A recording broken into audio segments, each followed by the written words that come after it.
Bonjour chers étudiants, bonjour chers étudiants, bienvenue dans ce nouvel épisode de Fial for Success. Aujourd'hui, on te parle d'un territoire dangereux, plein de doutes et de questions, le blocus. Allons-y.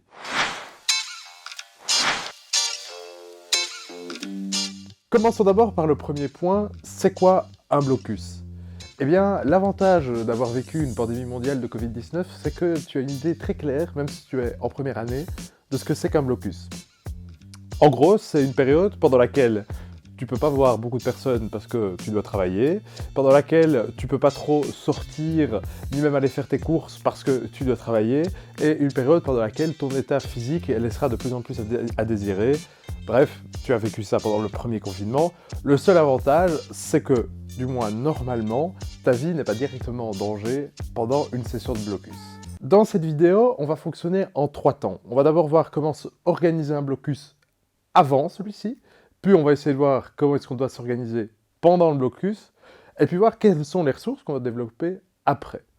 Commençons donc par comment bien préparer son blocus avant donc que celui-ci ne commence. La première étape pour préparer ton blocus avant que celui-ci ne commence, c'est de travailler dans ce qu'on appelle la technique du open desk, en joli français. Je t'explique.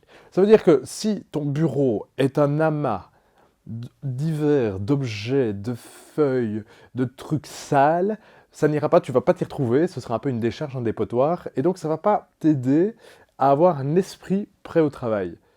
On te l'a déjà expliqué, mais le cerveau, en fait, fonctionne sans arrêt, il scanne tout ton environnement, et donc si ton bureau est surchargé, d'outils peut-être, on ne sait jamais que tu travailles dans un établi ou que sais-je, ben, surchargé de papier, de livres, de vêtements sales, en fait, ton cerveau va avoir une surabondance d'informations avant même d'avoir commencé à ouvrir ton cours. Ça veut donc dire, pour bien préparer l'assimilation et pour être dans un mode de travail productif, il faut prendre le temps de préparer le terrain, en quelque sorte, de repérer le terrain du champ de bataille, et d'observer quel sera le bureau qui te conviendra le mieux, comment organiser, trier, classer. Ça veut aussi dire que ce bureau, il se trouve normalement dans une maison, sauf si tu étudies à la bibliothèque, et alors, si tu étudies à la bibliothèque, le problème est réglé. Ce que je veux te dire, c'est qu'il faut que tu sois dans un cadre qui te corresponde pour travailler, mais aussi pour te sentir encadré. Par exemple, si tu travailles dans un climat familial anxiogène, eh bien, tu ne seras pas être à 100% sur ton travail. Or, le blocus, en fait, c'est pas une période si difficile que ça. Au contraire, même, ça peut même sembler facile puisqu'il ne faut que étudier. Mais il faut être en mesure d'avoir un environnement qui te permette de ne faire que étudier pendant 2 semaines, puis pendant la session, donc quand même pendant 6 semaines. 2 petits éléments à ajouter sur l'endroit, la géographie de ton lieu de travail. Le premier, c'est que ça doit aussi être un endroit où tu te sens écouté, si possible. Le blocus, c'est une période dans laquelle tu te retrouves tout seul, face à tes cours. À nouveau, c'est pas obligatoirement compliqué, mais il n'est pas rare que ça induise une remise en question, une réflexion au sens profond de l'existence, nimbé de nihilisme existentiel. Bref, si ce sont des termes qui te font perdre tes cheveux, je t'invite à ouvrir ton cours de philosophie d'abord. Mais surtout, ce qu'il faut comprendre, c'est que la machine est en train de se réveiller et de nous attaquer. Tout ça pour ça. Ça va être marrant, ça. Faut mettre dans la vidéo. Donc l'essentiel, c'est d'avoir un endroit où tu puisses te sentir écouté. Alors, par exemple, moi, j'ai toujours fait mon blocus chez mes grands-parents. C'était un cadre parfait, parce que c'était pas du tout anxiogène. Il n'entrait pas toutes les 5 minutes dans la chambre pour voir si je survivais au torrent de travail à réaliser. Il me laissait tranquille. Mais par contre, quand j'avais des coups de mou, surtout au tout début, au premier blocus, eh ben, ils écoutaient. Et en fait, ils essayaient même pas de me remonter le moral, ils écoutaient parce qu'ils se disaient, nous on n'a pas fait d'études, donc on ne sait pas t'aider, mais tu vas y arriver, fais de ton mieux. Et donc c'est vraiment des pensées positives qui redonnent confiance en soi. Et si tu ne trouves pas un environnement qui te donne ces pensées positives, quand tu en auras besoin, ça peut être des amis, ça peut être la famille, ça peut être les copines, il y a des blocus encadrés, notamment organisés par l'UCL, donc il y a plein d'endroits possibles, mais par contre ce sont des choses auxquelles il faut penser avant le début du blocus. Le deuxième conseil supplémentaire que je voudrais te donner sur le plan du cadre de travail, c'est évidemment le conseil de La nourriture. On le sait, la nourriture c'est important. En fait, on ne le sait pas assez. Mais si tu te nourris mal, hein, alors je ne sais pas si tu conduis une voiture, mais si tu ne remplis pas de réservoir ta voiture, tu peux t'exciter comme un malade sur la pédale d'accélération. Il y a un moment où tu n'avanceras plus. Eh bien, en fait, en blocus, comme dans la vie de tous les jours, l'alimentation c'est pareil. Si tu ne t'alimentes pas en suffisance et si tu ne t'alimentes pas de façon correcte, eh bien, ton hygiène de vie et ton hygiène mentale ne te permettront pas d'avoir des ressources, je dirais, tant psychologiques que simplement physiques. Étudier, c'est quand même quelque chose qui demande de l'énergie, puisqu'il faut garder ça, il ne s'agit pas seulement de lire, il faut garder dans ton esprit les trucs que tu lis. Donc c'est quand même pas la chose la plus facile à faire, c'est pas la plus impossible non plus, tu vas pas tailler des haies sous moins 40 degrés, mais tu dois quand même y arriver, et donc pour ça, il faut manger correctement, sainement, des légumes, des fruits, s'autoriser quelques plaisirs de temps en temps, ne pas craquer sur chips, frites. Je sais que c'est compliqué, les étudiants qui doivent faire leur blocus chez eux, dans leur cote, ils se rendent bien vite compte qu'en fait la malbouffe coûte beaucoup moins cher. Mais le problème, c'est que ces résultats ne suffisent pas. Si tu prends un gros burger, tu seras peut-être content sur le coup, mais par contre, 1 heure après, tu auras encore faim, et ça n'aura pas nutritivement, ça ne t'aura pas aidé comme pourrait le faire, je sais pas moi, du poisson. Je sais que quand on est étudiant, à part dans les fish sticks, on ne peut pas en manger beaucoup, mais ne serait-ce qu'un plat de pâtes avec une sauce que tu t'es cuisiné toi-même, c'est pas si dur, c'est pas si cher, et nutritivement, c'est bien meilleur, forcément. Deuxième étape dans l'organisation d'un blocus, eh ben, c'est d'avoir son matériel. Donc quand tu pars à la guerre, tu dois d'abord repérer le terrain, et puis vérifier que tu as tout ce qu'il faut pour pouvoir te battre. Et ici, on fait évidemment un gros placement de produits vers notre épisode sur la gestion des notes et des supports, au cours duquel j'expliquais qu'il était essentiel que tes notes et tes supports soient prêts pour le début du blocus. Parce qu'alors, il te suffit simplement d'ouvrir ton cours que tu as créé, que tu as construit, que tu as éventuellement agrémenté d'images ou d'une structure qui te plaise. Tu ouvres la première page et c'est parti. On va au bout des 50, 100, 150 pages de ce syllabus et on passe à un autre après, où on relit celui-là, on le réétudie. Bref, comme je te dis, le blocus, normalement, il faut seulement étudier et pas commencer à remettre ses notes en propre. Alors, il est évident que dans les activités humaines, il y a un mot qu'on aime beaucoup, c'est celui d'exception. Il est probable que tous tes cours ne soient pas prêts pour le début du blocus. Il est même probable qu'aucun ne le soit. C'est pas un drame, il faut assumer. Il peut y avoir 1 milliard de raisons qui expliquent pourquoi la situation n'est pas optimale, mais alors il faut y aller, il faut se bouger les fesses en quelque sorte, et se dire, ok, bah c'est pas grave, je hiérarchise, je vais commencer par me procurer les 2, 3, 4 cours de la première semaine d'examen, je les relis, je les retravaille, je les étudie, et comme ça, ma première semaine d'examen est prête.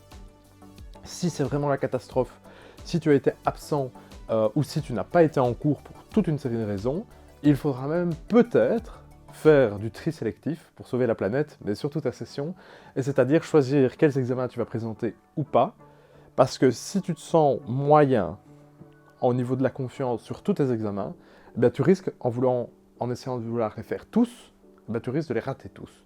Alors que si tu en choisis que 3 sur 4, que tu étudies vraiment, parce que voilà, vu que ta situation n'est pas parfaite, et que tu étudies seulement 3 sur 4, il y a probablement moyen d'y arriver, et alors on se crée par contre une seconde session pendant les grandes vacances. Surtout, la clé, c'est d'être certain d'avoir tout le matos nécessaire. Il ne s'agit pas de commencer, si tu as loué un chalet, ou comme disait la chanson, si tu as loué un château en Espagne, et que tu n'y as pas de connexion internet, les livres qu'il faut pour le cours de littérature, ton dictionnaire de latin, enfin bref, si tu n'as pas tout, tu vas perdre du temps, mais vraiment c'est bête, mais le temps de faire du trajet aller-retour, de prendre le matériel oublié, tu vas très rapidement perdre une demi-journée, et comme on va voir tout de suite maintenant, donc dans le prochain point de cette vidéo, chaque journée compte. Dernier point dans la préparation du blocus, c'est évidemment celui de l'horaire. Alors ici, à nouveau, placement de produit vers la vidéo où on s'est occupé d'étudier la gestion du temps. Ici, comment faire un horaire de blocus, un horaire d'examen? Je te dirais dans un premier temps, c'est très difficile à faire si tu n'as pas déjà ouvert tes cours. Parce que pour faire un horaire, il faut avoir une idée du temps que ton travail, qu'une tâche va te prendre. Et donc, il faut que tu saches, par exemple, si ton cours d'introduction à la philosophie va te prendre une journée étudiée, 1 heure ou une semaine. Il y a des cours qui sont très lourds, et s'il te faut une semaine, eh ben, il n'y a pas le choix. Il va falloir prendre une semaine, ou bien se dire, d'accord, je vais faire seulement une deuxième étude assez superficielle, en 3 jours, et avec un peu de chance, ça passera. Ce qui est indispensable, c'est de se dire tout de suite, là maintenant, quelle sera ta politique pour Noël et Nouvel An. Ça, c'est vraiment le grand drame de l'existence. Mais le premier blocus pour les étudiants coïncide avec la période des fêtes. Alors, je sais que c'est vraiment pas facile, mais il faut choisir. Qu'est-ce qu'on fait? Est-ce qu'on étudie à fond le jour de Noël et on s'arrête à 18-19 heures, on passe le réveillon en famille, pas trop tard, on n'abuse pas sur la bûche de Noël et sur les différentes boissons de type jus de fruits et eau, évidemment. On n'abuse pas là-dessus, et le lendemain, à 9 heures, on est reparti pour un tour. Alors, en soi, c'est une journée comme les autres, tu ne rates rien. Si tu fais une grosse soirée, par exemple, le jour de la nouvelle année, ben, en soi, c'est pas grave, c'est toi qui gères ton temps, mais il faut vérifier que tu n'es pas examen le 2 ou le 3 janvier, c'est-à-dire juste après. C'est une réalité qui arrive, qui m'est arrivée aussi, et donc il faut être capable d'assumer dans tous les sens du terme. Dernier point, c'est un petit conseil, donc prépare ton horaire avant le début du blocus, retire-y les moments où tu sais que tu ne seras pas disponible, si tu veux fêter Noël, si tu veux fêter Nouvel An, et puis fais-toi confiance. Parce qu'en réalité, 2 heures de travail, en 2 heures, tu accomplis énormément. Vraiment, si tu es vraiment dans un mood positif, dans un état d'esprit positif, prêt à travailler, dans lequel tu te fais confiance, ou si tu as du mal à te faire confiance, tu te dis on va faire de son mieux et on verra sur pièce, et bien tu peux vraiment voir qu'en 2 heures, et voire même plus en une journée, tu peux avancer, tu peux faire 50, 60, voire 70 pages que tu retiens, si c'est un cours qui t'intéresse par exemple. Venons-en maintenant à ce qui se passe pendant la session d'examen. Donc tu as étudié du mieux que tu pouvais. Alors je t'invite d'abord à te dire, avant d'arrêter ou de faire un choix de réorientation, de passer les examens, parce qu'il y a trop de choix qui sont pendant le blocus, suite à un découragement qui est bien naturel, alors qu'en fait tu avais peut-être toutes tes chances de réussir les examens. Donc ça c'est le premier conseil. Le deuxième, qui est très pratique, c'est de te dire qu'une session d'examen, tu peux étudier pendant. Ce que je veux te dire, c'est que tu n'es pas obligé de te sentir à l'aise à 100% pour l'ensemble de tes cours, puisque tu auras parfois du temps entre tes examens, et si ce n'est pas le cas, tu peux te dire, la réactivation, la 3e étude, je peux la faire la veille de cet examen. Il est clair que ce n'est pas parfait, mais la perfection en fait n'existe pas, et donc si tu as fait de ton mieux pendant le blocus, et que tu fais de ton mieux pendant la session d'examen, en réalité ça passera. À ce niveau-là, il n'y a pas de problème. Petit conseil très pratique, je t'invite à ne pas prendre comme premier cours pendant le blocus, le premier cours que tu auras en examen. Tu peux te dire, mais enfin, c'est complètement contre-intuitif. Mais non. Parce que si tu étudies le premier cours que tu étudieras, eh bien, il sera pratiquement enseveli par la masse des autres cours, et tu te rendras compte 2 ou 3 jours avant ton premier examen qu'en fait, c'est pas que tu as tout oublié, mais qu'il va vraiment falloir réactiver tout ça, et qu'en fait, ça risque d'être assez serré. Donc, ça peut paraître un peu stressant, mais moi, je te dirais, ton premier examen, tu l'étudies ou bien une fois à la moitié de ton blocus, et puis une deuxième fois à la fin de ton blocus, forcément, mais ne commence pas par ce premier examen, parce qu'en fait, sinon, tu risques d'oublier l'essentiel de ce cours. Dernier élément, une session d'examen, c'est quelque chose de difficile. Je t'invite à fonctionner sur le système de un examen à la fois, chaque jour à la fois, un pas devant l'autre. Ça veut dire, si tu penses avoir raté, c'est très triste, mais tu ne le sauras que lors des résultats. Donc, tu oublies ça. L'examen est derrière toi, que tu l'aies raté ou réussi, et tu penses au prochain. Tu penses au deuxième, avec toujours une idée qu'il faut rester en tête, c'est des centaines et des milliers, voire des dizaines de milliers de personnes ont réussi avant toi. Des dizaines, voire des centaines de milliers de personnes réussiront après toi. Donc, en réalité, c'est quelque chose de tout à fait faisable, de tout à fait surmontable. Il faut juste accepter l'idée de se faire confiance. Et quand tu y arriveras, tu te rendras compte qu'en réalité, penser positivement, pas la session d'examen, parce que c'est quand même pas la période la plus adorable de l'année, mais penser positivement, ne serait-ce que ta performance, te dire, bah, c'est pas grave, j'aurais essayé, j'aurais fait de mon mieux, et si j'ai 9, ben, je devrais recommencer, c'est très triste, mais en attendant, je pense au deuxième, ça te permettra d'aller vraiment de façon plus positive et de mieux gérer donc ta session. À nouveau, histoire personnelle, moi, mon premier examen à l'UNIF, j'étais persuadé de l'avoir raté. Au final, je l'ai raté d'ailleurs, mais c'était un partiel donc ça ne s'est pas vu. Mais donc, ce que j'ai fait, j'étais complètement déprimé, j'avais envie d'arrêter. Heureusement que je ne l'ai pas fait. J'ai appelé un cousin qui avait fait des études aussi avant moi, qui avait quelques années supplémentaires, et il m'a dit, écoute, si c'est raté, de toute façon, tu sais rien y changer maintenant. Donc fais en sorte de ne pas rater un deuxième ou un troisième. Et simplement, ce conseil très simple, je l'ai appliqué. Et donc, je n'ai raté, en fait, j'avais raté ce cours, mais pas les autres. Et donc, ça veut vraiment une chose à la fois, et ce qui est passé, on ne sait rien y changer. Dernier élément de cette vidéo, c'est une étape du processus de l'étude sur laquelle on revient trop peu, mais c'est l'examen en lui-même.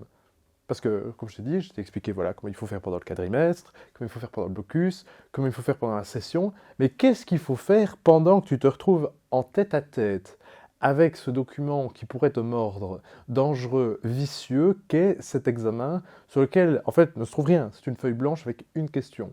Une question aussi précise qu'un coup de scalpel dans la nuit. C'est terrible. Comment faire? 1. On arrête de stresser tout de suite. Et franchement, ça paraît idiot, mais c'est tout à fait faisable. Tu te dis, j'ai cette question-là, je dois oublier tout du cours qui ne s'y rapporte pas. Attention, parfois ça s'y rapporte indirectement, donc n'oublie pas tout le cours tout de suite, ne fais pas une amnésie complète. Et il faut que j'y aille. Ça ne va pas se faire autrement.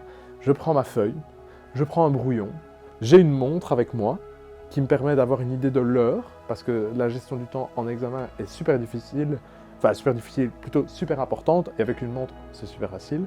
Tu dis, ok, cette question-là, sur base de mon étude, j'ai fait quand même des sacrifices, bon, on fait tous des sacrifices tous les jours, mais j'ai fait le sacrifice de ne pas faire la fête tout le temps, de ne pas fêter Noël comme je l'aurais fait en temps normal, de passer du temps de ma vie, ce qui est quand même bien, mais on n'en a qu'une, à étudier, c'est pas pour rater du fait d'un coup de stress ou d'un découragement temporaire.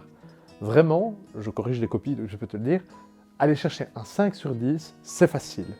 Il suffit de bien décrypter la question, expliquer, c'est pas décrire. Analyser, c'est pas justifier. Donc vraiment, quitte à entourer ce mot dans la consigne, pour te dire, ok, qu'est-ce que je dois faire? Est-ce que je dois produire un texte? Ou est-ce que je dois produire donc, un texte argumentatif ou un texte analytique, par exemple? Hop, et là on a une idée de la forme de notre réponse, de son plan, et tu jettes tes idées sur le papier. Donc, je sais pas moi, si c'est le système politique au Moyen-Âge, bah, tu dis, bah, il doit y avoir féodalité, ça doit quand même apparaître quelque part. Probablement la religion qui doit apparaître quelque part, puisque les abbés, les monastères et tout ça, c'était quand même du politique. Les chartes au Moyen-Âge, enfin bref, tu as toutes ces idées qui viennent, et de là, sur ton brouillon, tu essayes un peu de les remettre en symphonie sur ta feuille, en te disant que alors ne mets pas de n'importe quoi non plus, hein, mais c'est pas grave si ça passe pas tout à fait, peut-être que je tape à côté, mais en fait, j'aurai pas mes points si j'écris rien. Donc j'écris quelque chose d'aussi cohérent que possible, en mettant le stress de côté, parce que ici il ne m'apportera rien, et j'y vais, je plonge, comme quand tu étais petit et que tu as appris à plonger à la piscine. Tu dis, ok, j'ai 2 heures, pendant 2 heures je ne pense qu'à ça. Dernier tout petit conseil sur l'examen, essaye, parce qu'on est en lettres, de prendre du temps, ne serait-ce que 5 minutes, pour relire un peu ta copie, parce qu'en fait, trop souvent on écrit des trucs, et puis si on ne se relit pas, on ne se rend pas compte qu'on a oublié des mots, par exemple. Et alors ça paraît débile, mais si tu oublies un pas, hein, je n'ai pas d'enfant, si tu écris je n'ai d'enfant, bah déjà ça veut rien dire, et on se demande si t'en as ou si t'en as pas, par exemple. Donc vraiment, prends 5 minutes, franchement 5 minutes suffisent pour relire en diagonale, éventuellement souligner les concepts importants pour que le prof voit la structure, et tu verras, si tu appliques ça, ça se passera globalement bien. Ce qu'il ne faut pas oublier donc, c'est que tu peux te préparer très bien, Si t'es pas capable de te mettre dans un état d'esprit positif le jour de l'examen, ça n'ira pas. Et l'état d'esprit positif, c'est bien alimenté, bien reposé et bien préparé. Avec tout ça, on peut être presque certain que tout se passera bien. A bientôt sur notre chaîne YouTube pour un nouvel épisode. Et si tu es en période d'examen ou de blocus, haut les cœurs et courage!